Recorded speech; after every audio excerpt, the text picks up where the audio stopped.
प्रिय विद्यार्थियों, आज हम आप लोगों को सूफी मत के विकास के बारे में बताने जा रहे हैं। पहले आप लोगों को बताया गया है कि मध्य काल में भारत में धार्मिक उथल पुथल का युग रहा।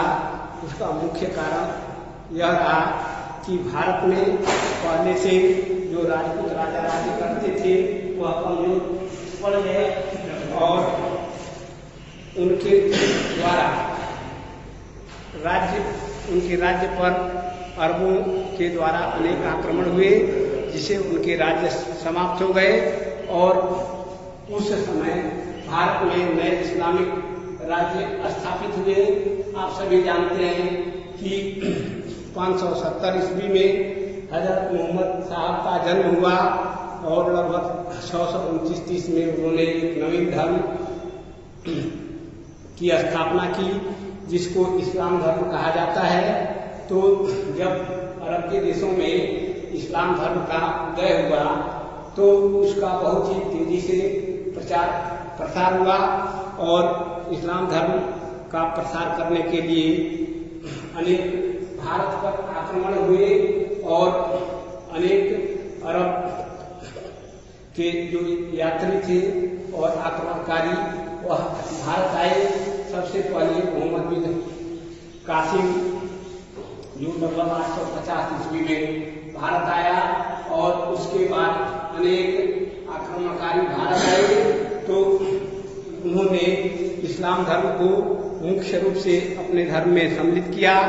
कुछ जैसे मुगल बादशाह जो हुए उन्होंने इस्लाम धर्म के साथ साथ हिंदू धर्म को भी महत्व दिया। जैसे सम्राट अकबर जो हिंदुओं के त्योहारों में भी जाता था, वह कई मंदिरों का भी निर्माण कराया। इस तरह से आगे चल करके भारत में धार्मिक सहिष्णुता का युग आरंभ हुआ और हिंदू और मुस्लिम एक दूसरे के संपर्क में आए। चूंकि उस समय की यह मूल आवश्यकता भी हो गई। बहुत से भारत के जो हिंदू थे उन्होंने भी इस्लाम धर्म को कबूल कर लिया और इस तरह से हिंदू धर्म जो था अपने पतन के कगार पर था। तो इसका विरोध शुरू हुआ। तो कुछ मुस्लिम जो संत हुए उन्होंने हिंदू और मुस्लिम दोनों धर्मों के समन्वय को स्थापित करके और वैराग्य पर आधारित एक मुख्य धर्म जो साधना और वैराग्य पर आधारित था उसको शुरू किया, जिसको हम सूफी मत कहते हैं। और इस धर्म के मानने वाले लोगों के शिष्य हिंदू और मुस्लिम दोनों थे और यह सादगी पूर्ण जीवन व्यतीत करते थे। यह अपने धर्म में जो बाह्य आडंबर था उसका विरोध करते थे। तो इस्लाम धर्म के जो 5 प्रमुख सिद्धांत और कर्तव्य थे उसमें पहला यह था कि ईश्वर एक है और हजरत मोहम्मद साहब उसके पैगंबर हैं। ईश्वर का ही उन्होंने अल्लाह नाम दिया और कहा कि हम सभी का मालिक अल्लाह है और वही पैगंबर है, वही सब कुछ है और मोहम्मद साहब केवल उसके पैगंबर हैं। और उन्होंने 5 बातों पर विशेष जोर दिया। इस्लाम धर्म में 5 वक्त का दूसरा है सिद्धांत 5 वक्त का नमाज पढ़ना। उसमें यह बताया गया कि प्रत्येक मुसलमान को 5 वक्त नमाज पढ़ना चाहिए और रमजान के महीने में सुबह से शाम तक उपवास रखना चाहिए, जिसका रोजा नाम दिया गया। और उसके बाद से चौथा श्रृंगार है कि दीन दुखियों की सेवा करना प्रत्येक मुसलमान का कर्तव्य है, जिसको ज़कात कहा जाता है। और संभव हो सके तो प्रत्येक मुसलमान को जीवन में एक बार हज मक्का मदीना की यात्रा करना चाहिए, जिसको हज करना कहते हैं। तो इस तरह से सूफी धर्म में जो था, जो धर्मावलंबी थे वह खानखा में रहते थे और उसके लिए वह सादगीपूर्ण जीवन व्यतीत करते थे।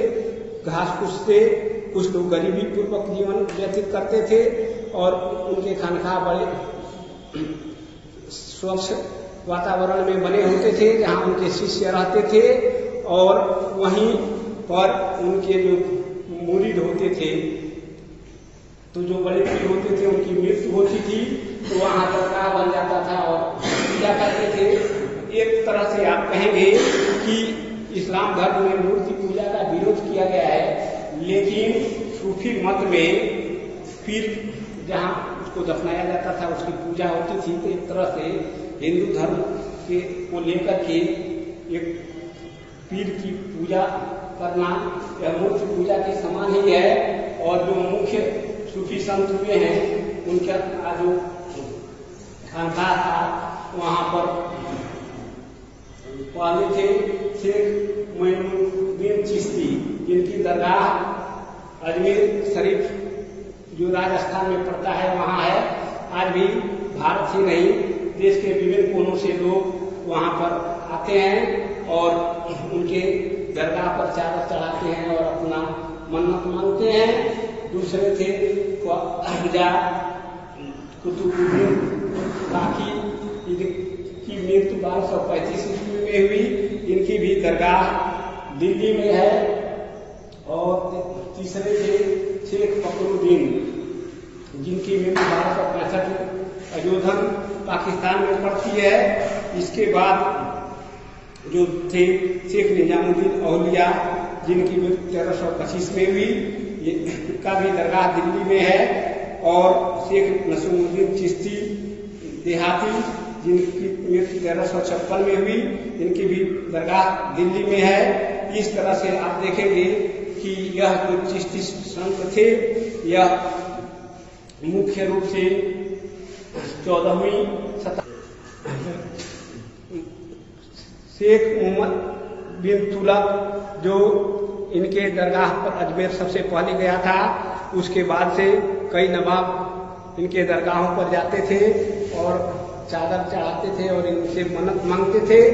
इस तरह से यह चिश्ती संप्रदाय आगे बढ़ा और इसके बारे में शेष दूसरे वीडियो में बताया जाएगा।